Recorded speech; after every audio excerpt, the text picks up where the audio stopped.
A Globo tem perda de audiência histórica e eu gostaria de comentar sobre esse assunto com vocês. Fica aí.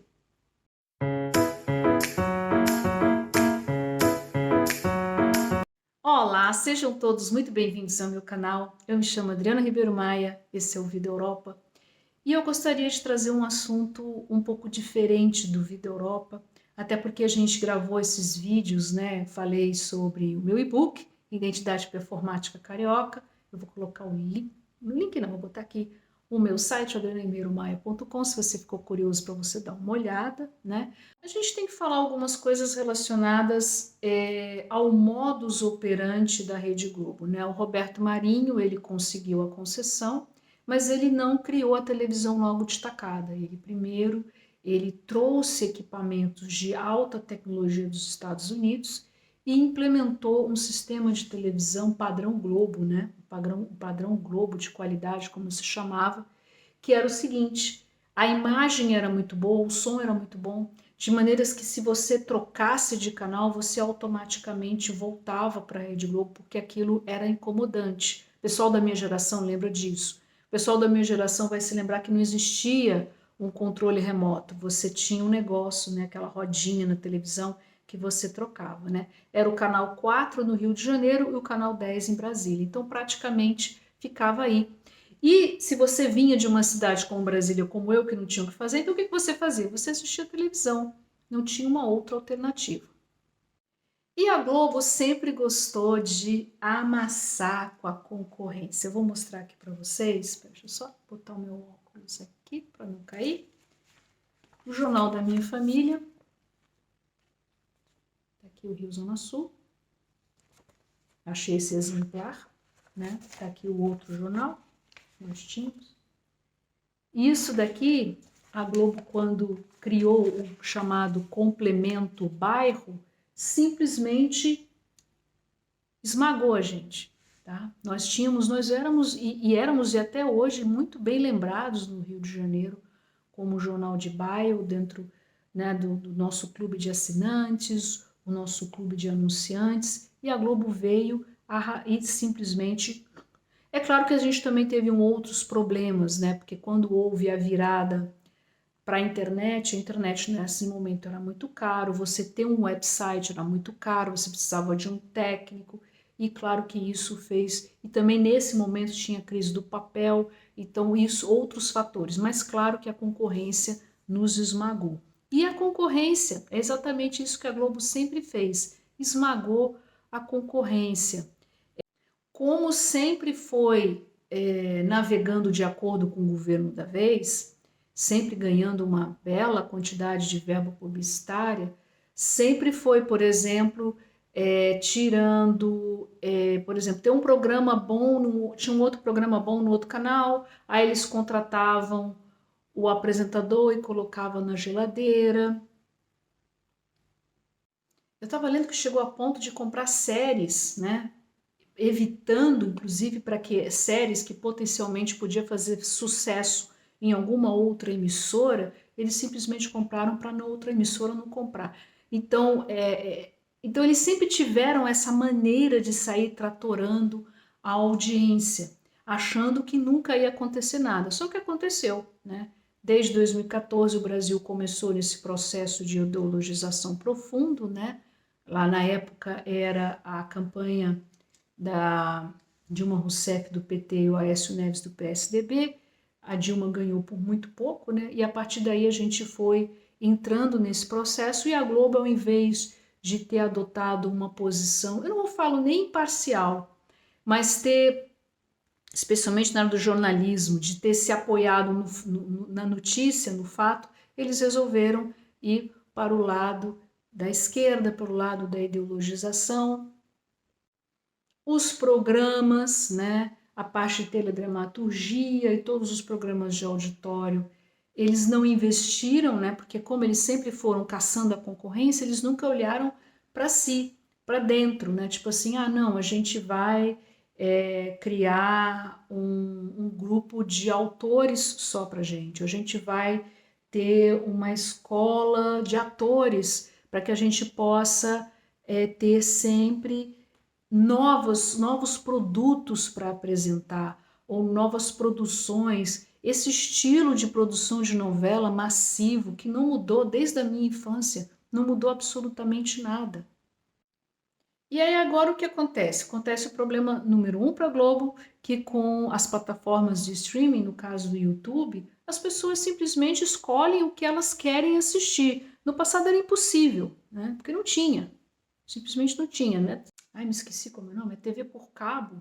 Mas mesmo assim não era, pelo menos não chegou a ser exatamente uma concorrência para a Globo. Só que agora não, né? Então as pessoas não querem mais assistir o jornalismo da Globo porque ele é muito tendencioso, ideologizado, não querem mais assistir as produções porque é tudo a mesma coisa, é repetitivo, é chato. Há uma fuga de patrocinadores, porque o que acontece também é que os patrocinadores, eles, mesmo que a Globo ainda seja número um de audiência no Brasil, porque os pobres não têm dinheiro para pagar a internet, né?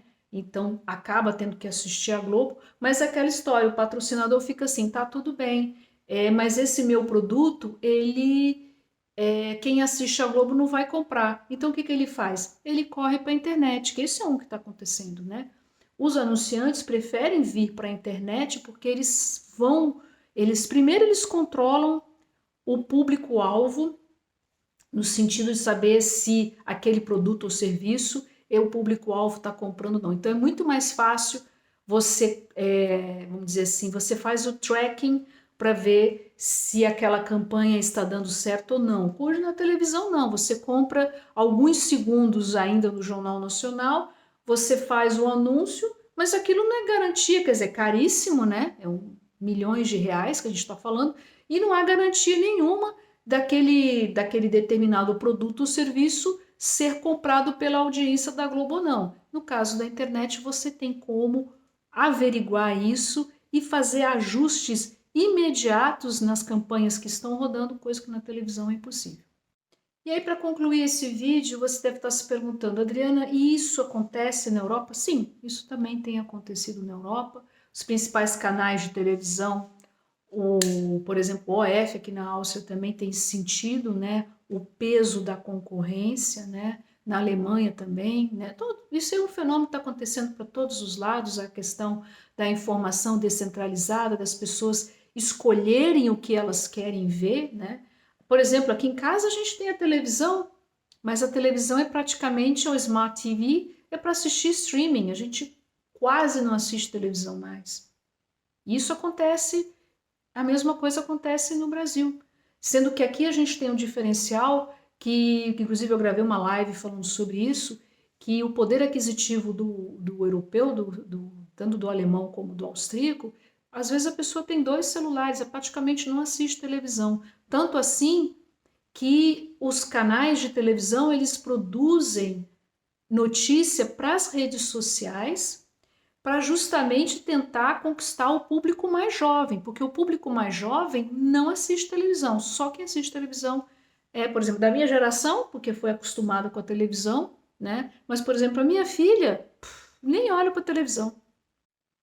Esse é um dos motivos que leva a Globo a ser a favor de uma regulamentação das redes, ou regular, né, as redes sociais, que é a favor da censura, mas eu acho que é um caminho sem volta, tá?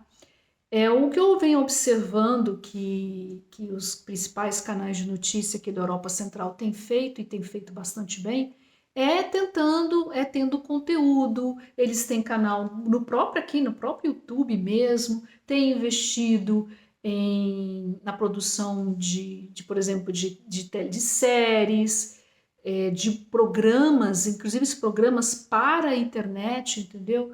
Porque eles observaram que eles estavam perdendo muito audiência e precisavam apostar na produção de conteúdo. E esse é o problema da Rede Globo. A Rede Globo, se quiser ter alguma, vamos dizer assim, se salvar de alguma maneira desse quadro horroroso, eles vão ter que investir na produção de conteúdo, trazer programas diferentes, fazer novelas, quem sabe, mais curtas, umas histórias mais interessantes. O jornalismo, cara, a Globo News, eu me lembro, a Globo News quando lançou, era muito boa, tinha análises, eram jornalistas, pô, fazendo super bem. Não, né, a pessoa tá ali com um celularzinho na mão, né? Aliás, aqui na Europa estaria demitida na hora, né? Porque esse tipo de coisa não se faz. Então, assim, a Globo, ela precisa, ao invés de tentar achar, regular, ou ainda tentar tratorar a concorrência, porque ela não vai conseguir tratorar a concorrência, não vai conseguir. O streaming está aí, esse é o fato, e eles vão ter que, se quiser, não falo nem melhorar, se quiser sobreviver à concorrência que eles tanto trituraram no passado, eles vão ter que investir numa coisa que nós, né, todo mundo que tem rede social e é produtor de conteúdo sabe, que é no conteúdo. Tá certo? Essa é a minha avaliação em cima. Eu queria dar essas palavras porque a gente sofreu na prática, né? A gente sofreu com a Globo, né? A Globo que nos ajudou a nos varrer do mapa na época, né? Então eu queria. Não estou falando isso porque eu tenho raiva ou qualquer coisa, mas é porque é o fato, né? Então aí a Globo, se quiser, o melhor caminho que eles deveriam tomar é a produção de conteúdo, tá certo? Esse é o vídeo que eu queria trazer para vocês. Ele é um assunto também um pouquinho diferente do que a gente traz aqui no Vida Europa, mas eu queria trazer essa minha reflexão sobre esse assunto. Tá certo? Muito obrigada pela atenção de vocês. Eu tô ficando meio sem voz. Acho que eu tô resfriada.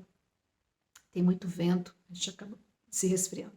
Tá certo? Muito obrigada pela atenção de vocês. Se vocês curtem histórias cotidianas Brasil e Europa, não deixe de se inscrever no canal. Veja se você está inscrito mesmo, porque muitas vezes as inscrições não estão... Tem gente que não recebe notificação, já me avisaram. Então, por favor, se inscreva se você gosta mesmo, se inscreve. De qualquer forma, eu vou estar sempre anunciando quando tem conteúdo aqui no Vida Europa. Muito obrigada pela atenção de vocês e até o próximo vídeo.